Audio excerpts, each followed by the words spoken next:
하나님의 말씀 에스라서 8장 28절부터 제가 봉독을 하겠습니다.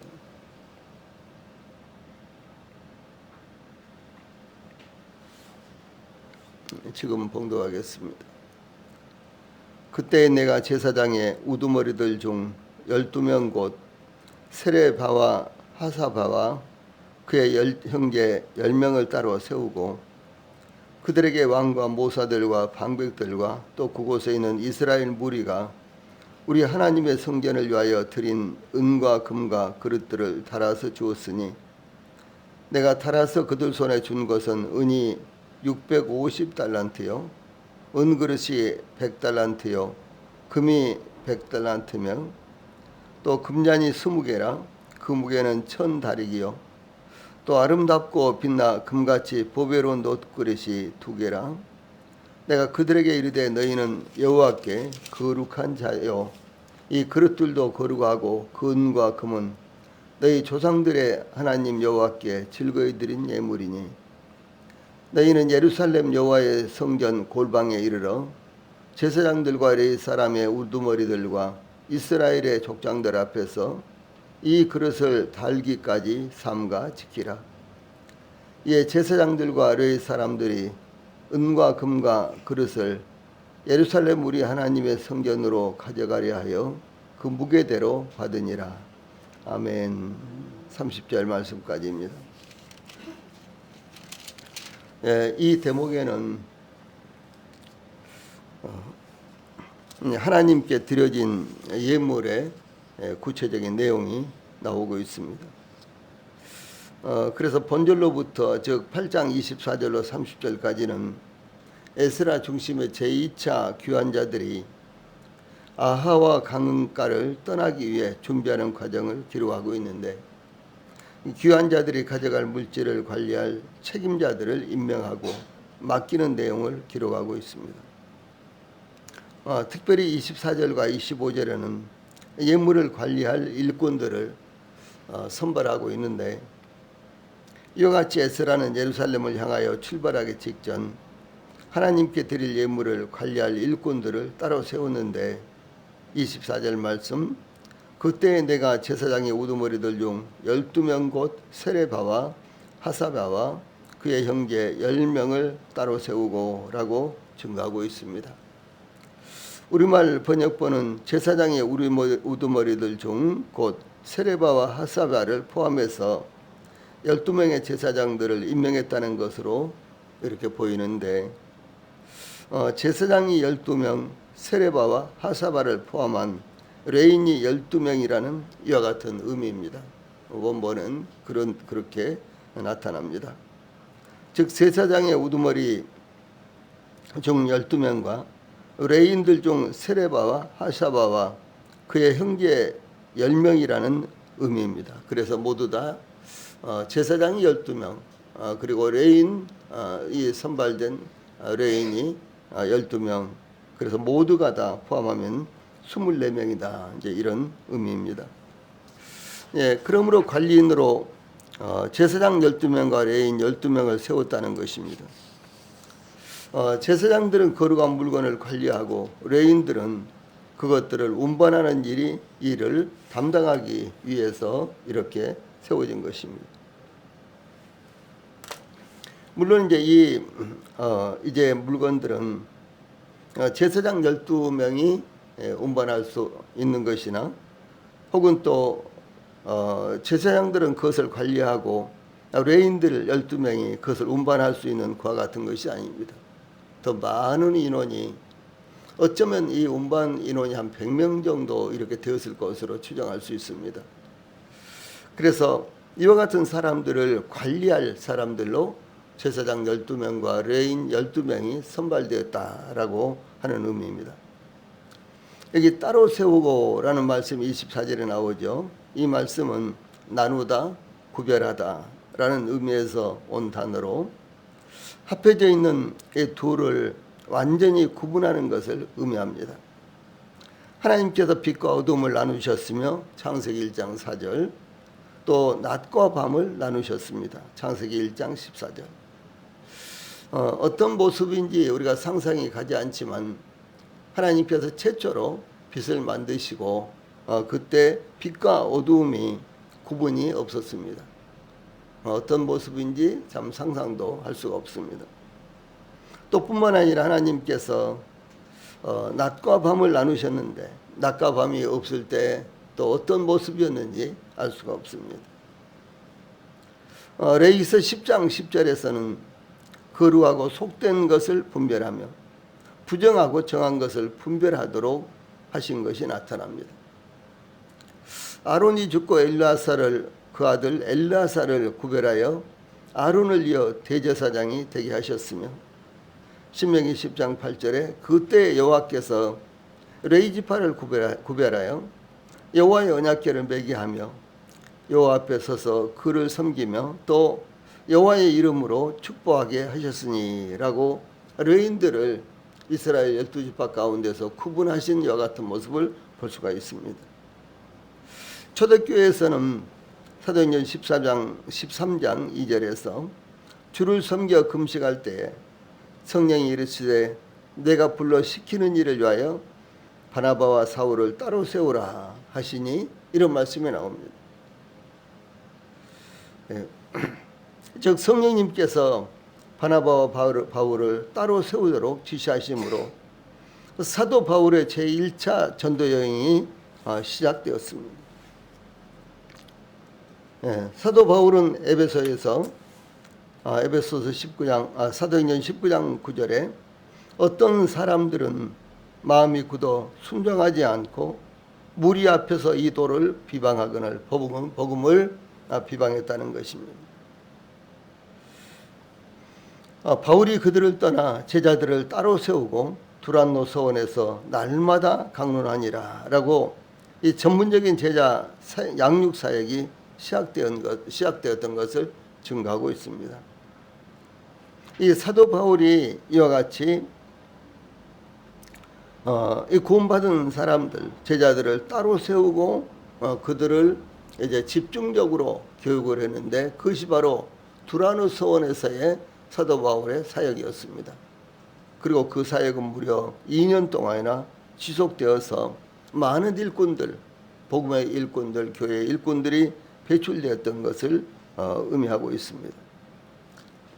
또 사도 바울은 개인적으로 내 어머니의 태로부터 나를 택정하시고 갈라디아서 1장 15절 말씀인데 이와 같이 하나님께서 사도 바울이 이 세상에 태어나기 전부터 선택하시고 따로 구분하셨다라는 이와 같은 말씀을 고백하고 있습니다. 뿐만 아니라 로마서 1장 1절에서도 사도로 부르심을 받아 하나님의 복음을 위하여 택정함을 입었으니 라고 이와 같이 증거하고 있습니다. 사도 바울이 사도가 된 것도 하나님께서 사도 바울을 따로 구분하셨다라고 하는 사실입니다. 이와 같은 말씀들은 저희들에게도 굉장히 중요합니다. 저희들이 어느 날 우연히 복음을 듣고 그리고 그것을 믿어 구원받고 하나님의 자녀가 되었다. 우리는 이렇게도 간증할 수 있지만 그러나 하나님 측면에서 보실 때는 하나님께서 영원전부터 저희들을 선택하시고 저희들을 정하셨고 또 뿐만 아니라 하나님께서 그 어느 날을 따로 구분하셔서 저희들로 하여금 복음을 듣고 그리고 복음을 들은 많은 사람들 가운데서 저희들을 따로 구분하셔서 그 복음을 마음 가운데 받아들이게 하시고 또 마음으로 깨닫게 하시고 저희들이 구원받음으로 말미암아 하나님의 백성이 되도록 구분하셨던 이와 같은 놀라운 역사가 있다라고 하는 것입니다.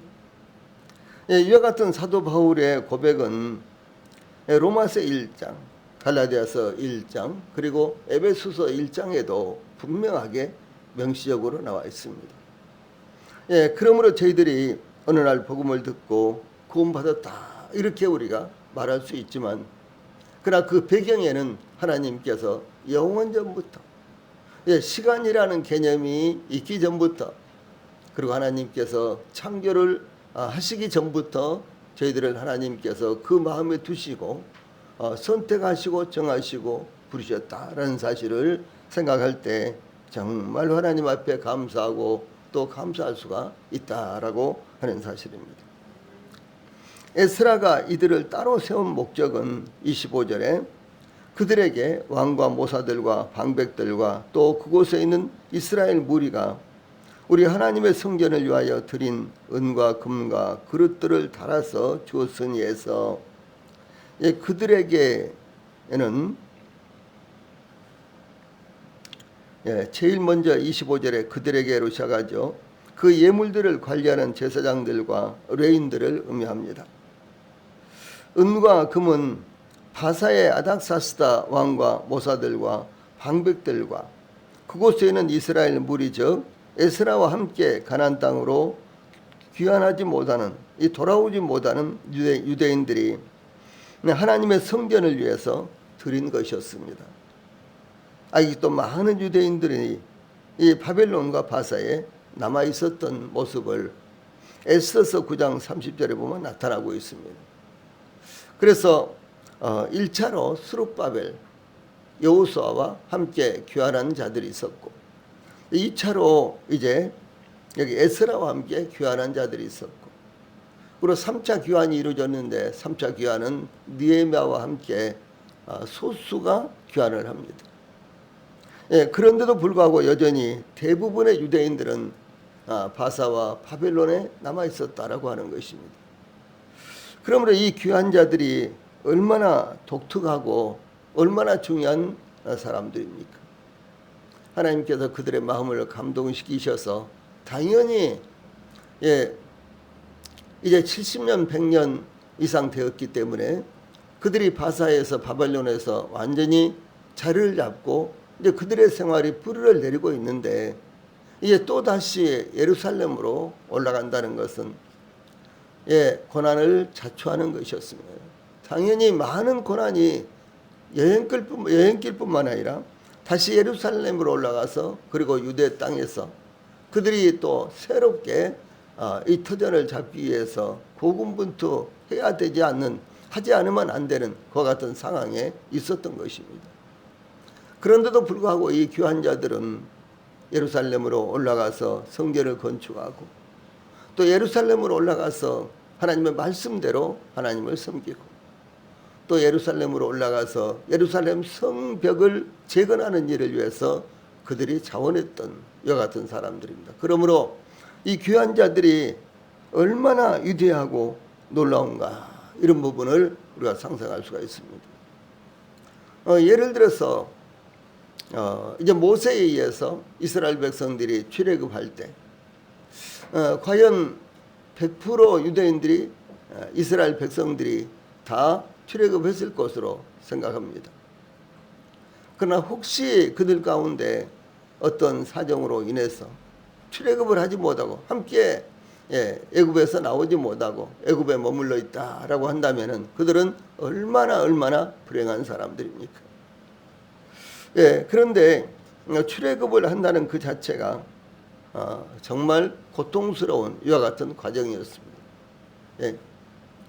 그들이 노예로 있던 혹은 또 그들이 다른 어떤 신분을 가지고 있던지 간에 약 430년이나 애굽에 이렇게 머물러 있었기 때문에 그들은 모두 다 이제 자리를 잡은 사람들이었습니다. 그런데도 불구하고 그것을 놔두고 그것을 버리고 이제 출애굽한다는 것이 얼마나 위대한 일입니까? 그런데 이러한 일들이 이들에게뿐만 아니라 제일 먼저는 아브라함에게 있었습니다. 아브라함은 갈대아 우르 곧 유프라테스 강과 티그리스 강 유역에 자리 잡고 있는 갈대아 우르라는 곳에서 살고 있었는데 그 부모들까지도 그곳에서 유지였습니다. 자리가 튼튼하고 위치가 튼튼하고 그래서 이제 그들의 생활은 대체적으로 아주 유복했던 그런 사람들이었습니다. 그런데 어느 날 하나님께서 아브라함에게 나타나셔서 너는 너의 친척 본토 아버지 집을 떠나서 내가 너에게 지시할 땅으로 가라 이렇게 말씀하셨어요. 내가 너를 이제 이끌고 가나안 땅으로 가는데 며칠 걸릴 것이다. 거리가 얼마다.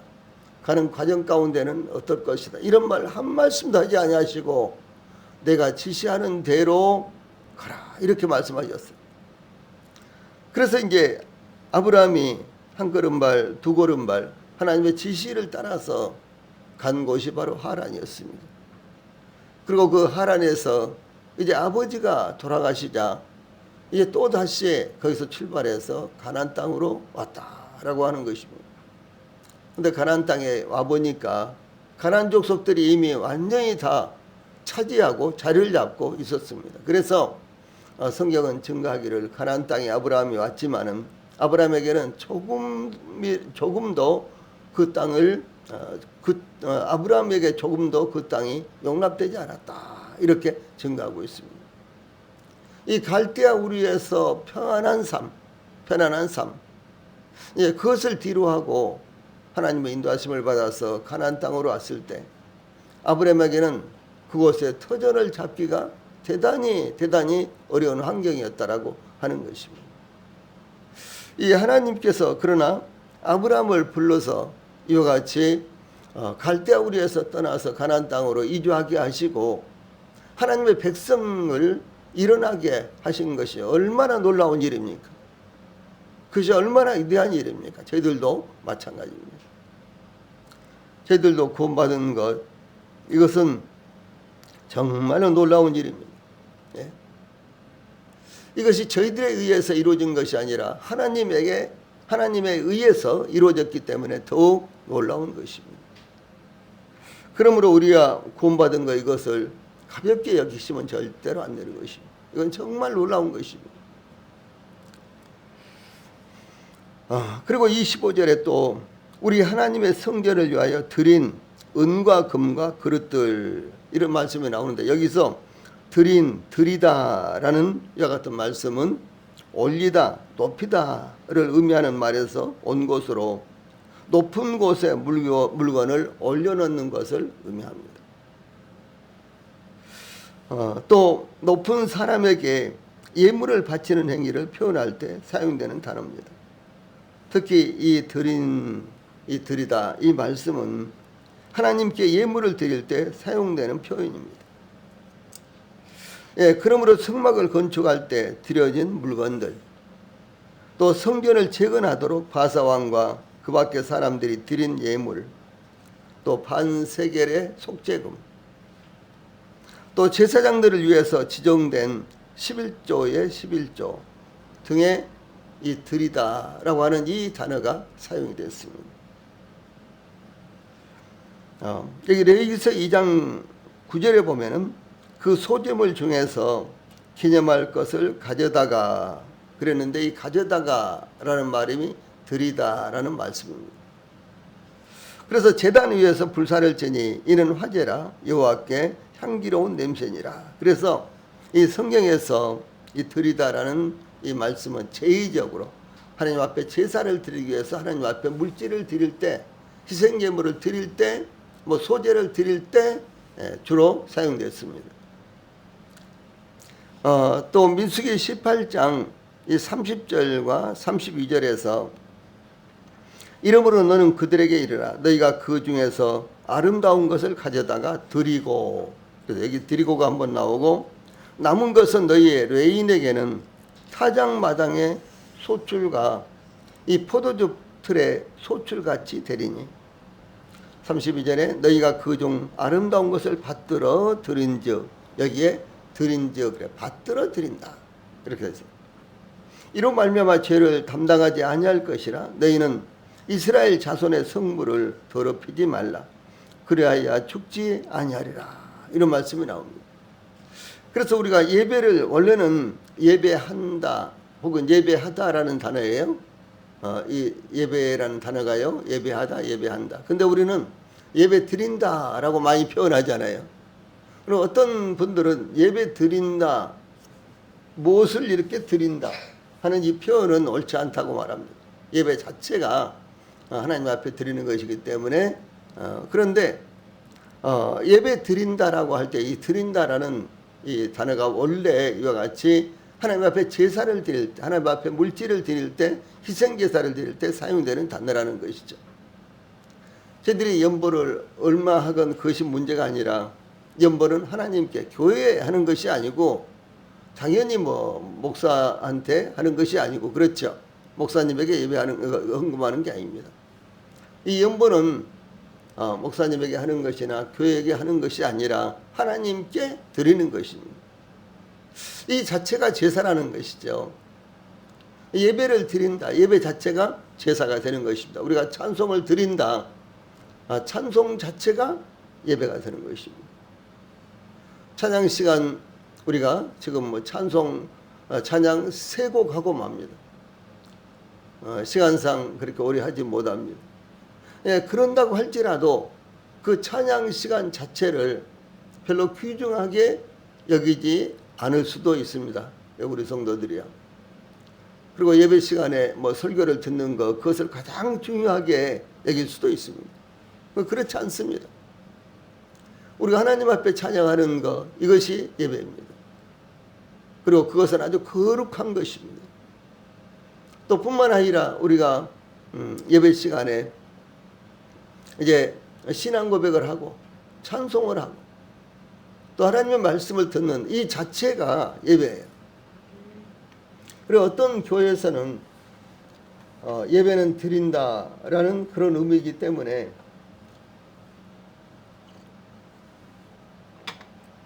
하나님 앞에 구하는 기도나 간구하는 기도나 또 말씀을 듣는 것이나 이런 것은 예배가 아니다 이렇게 이야기합니다. 절대로 그렇지 않습니다. 그건 아주 넌센스입니다. 이 초대교회 사도행전 2장이라든가 사도행전 13장이라든가 그 외에도 이제 사도행전에 계속해서 나타나는데 예배의 성격이 그 중에 반드시 하나님의 말씀이 선포되는 이와 같은 부분이 있다라고 하는 사실입니다. 이것이 예배예요. 네. 말씀을 선포하고 말씀을 듣는 것이 예배입니다. 네. 즉 주 예수님께서 말씀을 전하시고 그것을 듣는 것이 예배였어요. 네. 그래서 참 놀라운 이와 같은 예배의 모습이 여기 드리다라는 말씀 가운데서 나타나고 있는 것입니다. 그런데 지금 말씀 읽어드린 대로 민수기 18장 32절에서는 너희가 그 중 아름다운 것을 받들어 드린즉 그랬어요. 받들어 드리다 이런 표현이 나온다는 거죠. 그래서 예배는 이와 같은 마음과 이와 같은 자세로 드려야 되는 것입니다. 그래서 온 마음을 다해서 정성을 다해서 뜻을 다해서 하나님 앞에 드려져야 되는 것이 바로 예배다라는 사실을 알 수가 있는 것입니다. 에스라는 바사 왕과 관리들과 바사에 있는 이스라엘 백성들이 하나님의 성전을 위해서 드린 은과 금과 그릇들을 달아서 저울로 달아서 이 예물을 관리하도록 선발된 12명의 제사장들과 12명의 레위인들에게 주었습니다. 이것은 에스라가 하나님께 드려진 예물들을 잘 관리하여 하나님께 드려질 때까지 착오가 없어야 한다는 것을 진지하게 받아들이고 그대로 실행한 것을 의미합니다. 그래서 바사 왕과 바사 왕의 이제 궁궐을 참고해서 그리고 이 바사 왕의 이제 이 신하들 방백들이 또 하나님 이 예루살렘의 성전을 위해서 드린 것. 또 귀한 자들 대열에 함께하지 못했지만 바사와 바벨론에 남아있는 이스라엘 백성들이 하나님께 드린 것. 그래서 그 드렸을 때의 그 액수, 그 무게, 그것을 그대로 예루살렘에 있는 성전에 드릴 수 있도록 성전에다가 성전 창고에다가 갖다 놓을 수 있도록 이렇게 했다라고 하는 사실입니다. 여기에 조금의 착오도 없어야 된다라고 하는 사실입니다. 그래서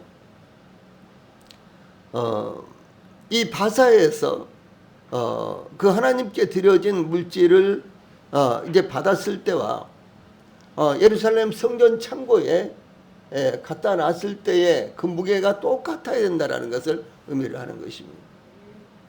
이것은 이 하나님의 것을 어떻게 관리를 해야 될 것인가 이와 같은 부분을 말씀하고 있는 것입니다. 에스라는 하나님께 드려진 귀중품들 중에서 단 하나라도 분실되거나 잘못 관리되어서는 안 된다는 것을 너무나도 잘 알고 있었던 것입니다. 사도 바울은 마게도냐와 고린도 교회가 예루살렘에 있는 성도들을 위해서 보낸 연보를 신뢰할 만한 두 사람 이상의 형제들을 통해서 전달했습니다. 이것은 하나님께 드리는 예물이 철저하게 관리되어야 한다라고 하는 것입니다. 고린도후서 8장 16절로 22절 아주 긴 말씀을 제가 읽어드리겠습니다. 고린도후서 8장 16절로 22절. 너희를 위하여 같은 간절함을 디도의 마음에도 주시는 하나님께 감사하노니 그와 권함을 받고 더욱 간절함으로 자원하여 너희에게 나아갔고 또 그와 함께 한 형제를 보내었으니 이 사람은 복음으로서 모든 교회에서 칭찬을 받는 자요 이뿐 아니라 그는 동일한 주의 영광과 우리의 원을 나타내기 위하여 여러 교회의 택함을 받아 우리가 맡은 은혜의 일로 우리와 동행하는 자라. 이것을 조심하면 우리가 맡은 이 그에게 연보에 대하여 아무도 우리를 비방하지 못하게 하려 함이니 이는 우리가 주 앞에서 뿐 아니라 사람 앞에서도 선한 일에 조심하려 함이라.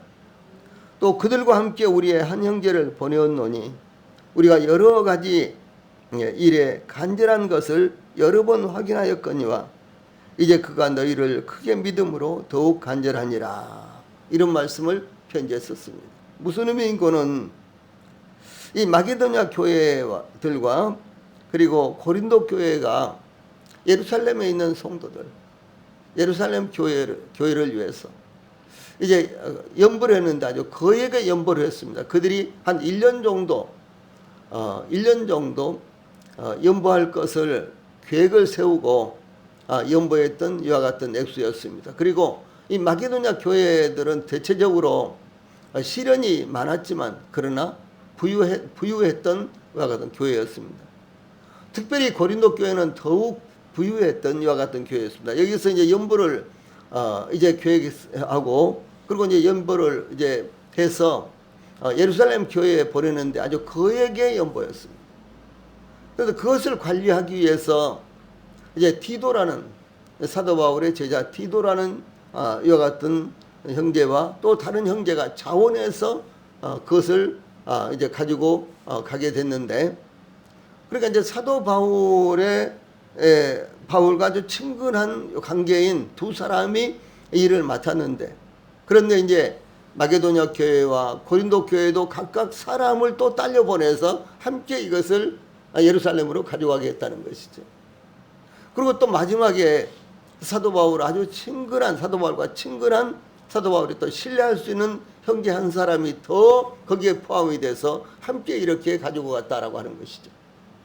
그래서 이것을 마게도냐 교회와 예루살렘 교회에게만 맡긴 것이 아니고, 그리고 사도 바울과 함께하는 사람들에게만 맡긴 것이 아니고, 그 두 부류 그리고 또 다른 형제가 함께해서 이것을 예루살렘 교회로 가지고 왔다라고 하는 것입니다. 이것은 무엇을 말하는 것입니까?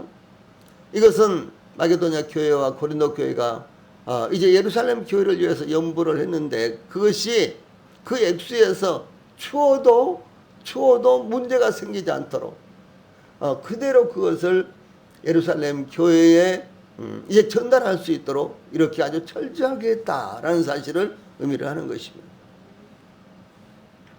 이것은 이제 우리가 이제 교회 안에서도요, 여러 가지 형태의 연보와 그리고 이제 물질을 관리하는 측면이 있습니다. 근데 이런 측면에서 어떻게 관리를 해야 될 것인가, 이것을 우리들에게 보여주는 아주 중요한 말씀입니다. 그래서 교회에서 연보를 관리하는 분들은 항상, 그 집사님들은 항상 두 사람 이상이어야 되고, 또 뿐만 아니라 그분들은 교회가 신뢰할 수 있는 분들이어야 된다라고 하는 사실입니다. 이 부분에 대해서 내일 다시 제가 좀 더 세밀하게 말씀을 드릴 텐데, 또 뿐만 아니라 이제 여러 가지 교회 각 전도회에도 또 연보가 또 있잖아요. 이제 이런 부분도 동일하게 특정한 한 분에게만 맡기는 것은 옳지 않습니다. 우리 교회가 작기 때문에 인원이 그렇게 일꾼들이 많지 않지만, 그러나 가능한 한 두 사람 이상에게 맡겨서 그것을 함께 관리할 수 있도록 하는 것이 성경적이요. 그리고 차후의 문제를 예방할 수 있는 길이다라고 하는 사실 우리가 생각을 해야 되는 것입니다.